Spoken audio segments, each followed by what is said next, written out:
E aí galera, tudo bem com vocês? Bom, continuando então aquele vídeo da lista de dispensa, né, dos jogadores que eu imagino que precisam sair do Cruzeiro para 2020, vou tentar dar uma completada nesse plantel aqui, gastando o mínimo dinheiro possível, ou seja, não contratando ninguém e aproveitando apenas jogadores que já pertencem ao Cruzeiro e estão emprestados e jogadores que estão na nossa base. Eu vou considerar aqui que o Dodô e o Orejuela fiquem para a próxima temporada, porque eu acho que são jogadores que tecnicamente podem nos ajudar, embora exista a possibilidade deles dois também irem embora. Eu acho que tá bem nítido aqui que o grande problema do Cruzeiro na temporada foi o setor ofensivo, né? Porque as maiores mudanças que pelo menos eu proponho são no setor de frente. Na defesa, as coisas meio que vão se ajeitar. E eu gostaria de falar também sobre alguns jogadores do Cruzeiro que estão voltando de empréstimo e alguns jogadores jovens. Aqui no gol, acho que a gente não precisa considerar nenhuma opção, né? Embora a gente tenha bons goleiros na base. O próprio Vinícius é quem joga no sub-20, tem o Marlon que também é interessante, tem o Lucas França que está emprestado ao Ceará até o meio do ano, mas aqui na zaga a gente tem 3 jogadores que voltam de empréstimo, tá? São eles o Digão, o Gustavo Ricci e também o Manuel. O Digão tem contrato com o Cruzeiro até o meio de 2020, né? Então aí apenas mais 6 meses de contrato. Como ele tá bem estabelecido lá no Fluminense, que é o time de coração dele, inclusive o Digão é capitão lá, eu tentaria acertar com o Fluminense uma negociação em definitivo agora em janeiro, para que ele não volte à Toca da Raposa e já fique pelas Laranjeiras. Então, na minha opinião, o Digão também integra essa lista de saídas. Com relação ao Gustavo Ricci, ele está emprestado no futebol dos Estados Unidos, no Austin Bold. Acredito que é um jogador que tem qualidade e poderia ser uma opção para ser um dos 5 zagueiros do Cruzeiro. Até porque a gente tem aqui o Kaká, o Léo e o Fabrício Bruno, que em tese são os caras que disputam mais essa titularidade. O Gustavo Ricci é um menino que renovou o contrato com o Cruzeiro até 2022, no início do ano. Era um jogador muito importante na base nos últimos anos, formou dupla de zaga com o Kaká por 2 temporadas. E eu entendo que sim, tem qualidade para ser uma opção de elenco. Não estou dizendo que ele vai ser titular, até porque ele tem muito a se desenvolver. Mas é bom zagueiro. Ele é cosplay de Léo, né? Fisicamente muito parecido até, e acredito que vai ser útil. Com relação ao Manuel, até acho que é um bom zagueiro, fez boa temporada lá no Corinthians, mas tem um salário bizarro, né? De R$500 mil por mês e não dá pra gente bancar um salário como esse, especialmente para um jogador que não é unanimidade. Eu tentaria negociar o Manuel, ver se a gente consegue uma venda, em última hipótese, um empréstimo aí para que a gente não precise arcar com esse alto salário. Mas o ideal mesmo seria conseguir uma negociação, seja por venda ou tentar trocar em algum jogador aí que seja destaque em outro clube. Para a lateral esquerda, a gente tem 3 jogadores voltando de empréstimo agora no final do ano. Marcelo Hermes, Vitor Luiz e Patrick Bray. O Marcelo Hermes fez uma temporada mediana pelo Goiás, nessa reta final inclusive conseguiu dar algumas assistências, né, principalmente para o Rafael Moura, mas eu acho sinceramente que o Marcelo Hermes é um jogador que não tem clima para voltar para cá. A temporada passada que ele jogou aqui foi muito ruim e eu tentaria negociar o Hermes em definitivo ou por empréstimo. Na verdade, até hoje ninguém entendeu por que o Marcelo Hermes foi contratado pelo Cruzeiro em definitivo. Isso nunca foi bem explicado e ele é um jogador que tem contrato com a gente até o final de 2021. Então o ideal é vendê-lo, se não tiver interessados, né, emprestar para outro clube que pague seu salário. Aqui a gente tem o Vitor Luiz e o Patrick Bray. O Vitor Luiz estava jogando na Finlândia, fez poucas partidas por lá, e o Patrick Bray jogou aí a Série B pelo Coritiba, jogou pouco mais de 20 jogos, não teve grande destaque. Eu tentaria um novo empréstimo de um desses dois e o outro poderia ficar como terceira opção para lateral. Particularmente eu gosto mais do Vitor Luiz, foi lateral esquerdo da base do Cruzeiro por muito tempo, nunca teve chance de jogar no time principal. O Patrick Bray recebeu algumas chances, mas nunca conseguiu jogar muito bem, né? Até apanhou da bola em algumas circunstâncias.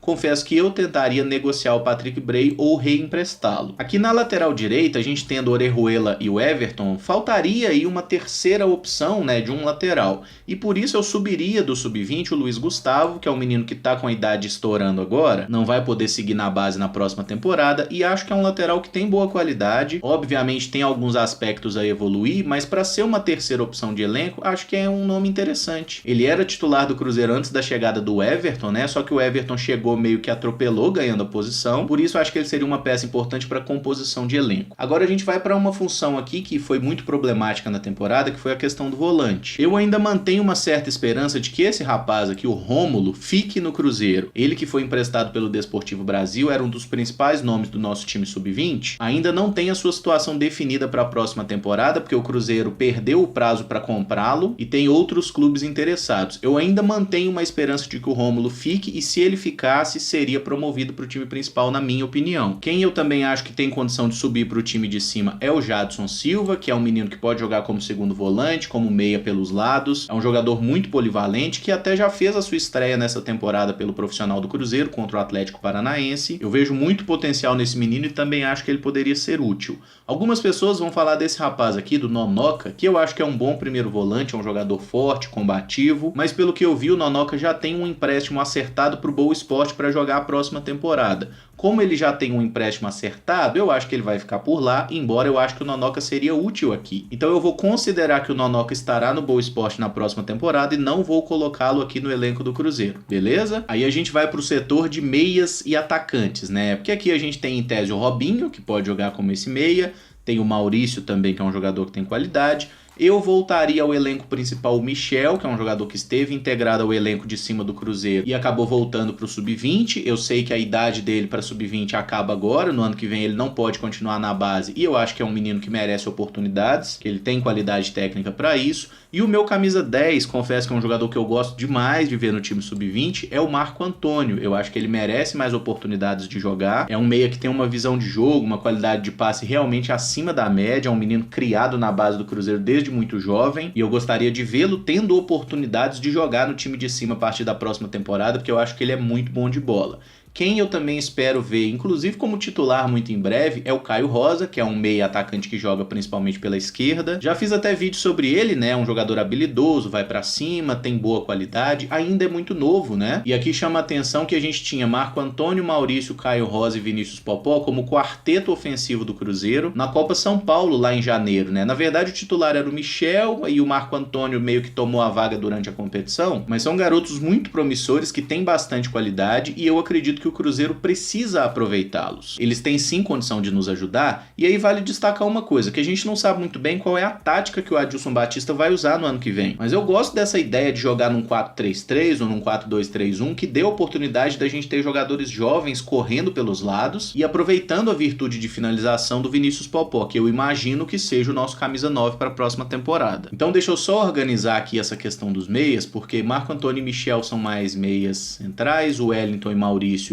jogadores que eu gosto deles aqui na direita, e na esquerda a gente teria o Caio Rosa, e outro jogador que eu acho que poderia ser interessante é o Renato Kaiser, né, que foi destaque de uma Série B pelo Atlético Goianiense em 2018, né, voltou para o Cruzeiro, jogou algumas partidas no início da temporada antes de ser novamente emprestado, dessa vez onde esteve um período na Ponte e depois foi para Chapecoense. Acho que é um jogador que merece oportunidade para ser testado, e tem mais dois jogadores que eu não descarto a presença deles, que são justamente os caras que eram os pontas do Cruzeiro no Sub-20 no ano passado, que eram o Laércio, que era um jogador que jogava normalmente pela direita, e o Marcelo, tá? Esses dois caras tiveram um breve período de empréstimo no Ipatinga no início do ano, chegaram no meio do negócio, foi um desastre completo, né? Acabou que tanto o Laércio ficou meio escanteado no Cruzeiro, treinando e separado, e o Marcelo foi emprestado para o Vitória, onde também não recebeu chances. Não descarto a presença desses jogadores, acho que eles podem ser úteis dentro de um certo contexto. E aqui pro ataque, né? Quem poderia disputar essa posição com o Vinícius Popó, já que eu tô mandando embora todo mundo aqui? Como a minha premissa é tentar montar um elenco com o mínimo de gasto possível, eu acho que a gente pode considerar o Judivan, que é um menino que pode jogar como atacante, nem é mais menino, né? Mas ainda é um jovem jogador que pode jogar como comandante de frente ou pelos lados do ataque. E eu gosto bastante desse atacante aqui, o Igor Thiago. Ele é bem novo, também tem 18 anos, vem formando dupla de ataque com o Vinícius Popó nas últimas partidas do Sub-20, e é um cara muito forte fisicamente, ainda precisa melhorar um pouquinho aí a sua finalização, mas tem muito potencial, é um cara rápido, que sabe se posicionar e se impor, e eu imagino que tenha muito futuro com a camisa do Cruzeiro sim, mas é mais um jogador que precisa ter oportunidade. Pois bem, aí você vai olhar esse elenco e vai falar, nossa Emerson, sério mesmo que a sua grande ideia é montar um elenco com jogadores aproveitados desse ano e um monte de moleque? Exatamente, meus amigos. Por quê? Eu estou aqui tentando montar uma ideia de elenco para o Cruzeiro começar a temporada, ou seja, para a gente jogar Campeonato Mineiro. A partir daí, todo mundo vai ter a sua oportunidade, vai treinar, vai trabalhar com o Adilson, vai jogar alguns minutos, e a gente vai enxergando os garotos que já estão prontos para ter uma oportunidade, uma uma sequência, e aqueles que precisam ser mais trabalhados, às vezes emprestados, às vezes seguir jogando pelo sub-20, né? Porque tem alguns aqui que tem idade para seguir na base, como o próprio Maurício, o Marco Antônio, o Caio Rosa, o Popó, o Thiago, todos esses têm idade para seguir na base. O Jadson Silva e o Rômulo também estão nessa circunstância. Então a minha ideia, por mais absurda que pareça, seria exatamente essa. Eu tenho uma teoria sobre contratação de jogadores no momento, é que o Cruzeiro fez tanta merda em contratação, errou tanto, que a gente não pode errar mais. E vocês sabem qual que é o melhor método cientificamente provado para você não errar em contratações? É você não contratar. Então é lógico que dependendo do que aparecer de uma oferta de mercado, de troca por algum jogador, a gente pode trazer jogadores mais interessantes e mais consolidados. Mas a partir do momento que a gente não tem dinheiro para buscar ninguém, eu acho que o Cruzeiro tem que minimizar o erro ao máximo. E por isso eu abraçaria tranquilo um time de garoto pra gente ver o que o Cruzeiro consegue fazer nesse Campeonato Mineiro 2020, que tem que ser uma oportunidade para que muitos aqui se firmem, né? E é aquele negócio, o jogador jovem jogou meia dúzia de partidas bem, já vem proposta do exterior. Porque o futebol brasileiro é assim, cara. Esses europeus buscam os jogadores aqui cada vez mais jovens e a gente tem que ter coragem de lançá-los. Mas tá feita então essa lista de dispensa e um esboço de elenco também para iniciar a temporada, mas acho que deu pra gente trocar uma ideia aí. Eu gostaria que vocês comentassem também o quanto acham absurda essa minha ideia e qual seria a sua montagem de elenco pro Cruzeiro em 2020. Só peço que se atenham a nomes realistas. Se for para sugerir alguma contratação, que seja um jogador em fim de contrato, que seja um jogador que tá livre, ou um cara que a gente pode trocar por alguém que o Cruzeiro já tenha, né? Não vamos falar aqui de grandes contratações, pelo amor de Deus. Mas se gostou do vídeo, deixa o like, se inscreve no canal caso ainda não seja inscrito e usa aí os comentários então pra gente trocar essa ideia. Muito obrigado por acompanhar, um abraço e até o próximo vídeo. Valeu!